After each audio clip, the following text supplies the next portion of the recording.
தமிழகத்தில் படிப்படியாக மதுவிலக்கு அமல்படுத்தப்படும் என தமிழக முதலமைச்சரும் அதிமுக பொதுச் செயலாளருமான ஜெயலலிதா தேர்தல் பரப்புரையின் போது அறிவித்தது குறித்து பல்வேறு அரசியல் கட்சித் தலைவர்கள் தெரிவித்த கருத்துக்களை தற்போது காணலாம்.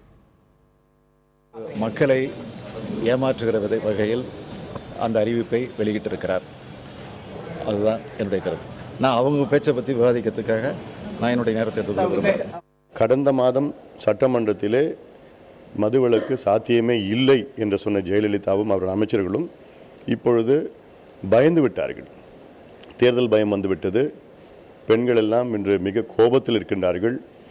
குடும்பங்கள் எல்லாம் இன்று மதுவை ஒழிக்க வேண்டும் என்று காத்து கொண்டிருக்கின்ற குடும்பங்கள் எல்லாம் ஜெயலலிதாவுக்கு எதிராக வாக்குகளை அளிக்க முடிவு செய்துவிட்டிருந்த காரணத்தால் தான் இன்று அந்த பயத்தால், தேர்தல் பயத்தால் இது ஒரு பொய்யான ஒரு உறுதியை கொடுத்திருக்கின்றார்.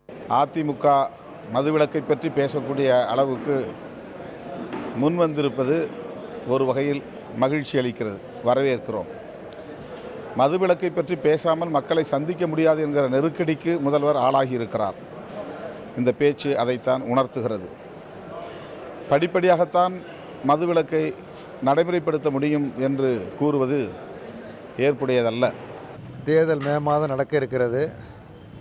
தமிழ்நாட்டு மக்களிடத்திலே வாக்குகளை பெற வேண்டும், மீண்டும் அதிகாரத்திலே அமர வேண்டும் என்கிற நப்பாசையோடு தெரிவிக்கப்பட்டிருக்கிற இந்த கருத்து தமிழ்நாட்டு மக்கள் ஏமாளிகள் அல்ல.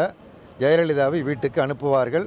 மக்கள் நல கூட்டணி, தேசிய முற்போக்கு திராவிட கழகம், தமிழ் மாநில காங்கிரஸ் கட்சி இணைந்த இந்த மகத்தான அணி வெற்றி பெறும்.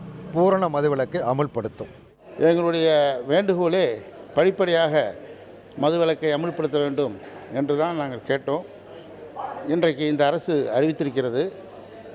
என்னுடைய கோரிக்கை, இந்த மது ஆலைகளை படிப்படியாக கொஞ்சம் கொஞ்சமாக அந்த உற்பத்தியை குறைத்தாலே மதுவிலக்கு என்பது தமிழகத்தில் கொஞ்சம் கொஞ்சமாக அமலாகும் என்பது என்னுடைய கோரிக்கை.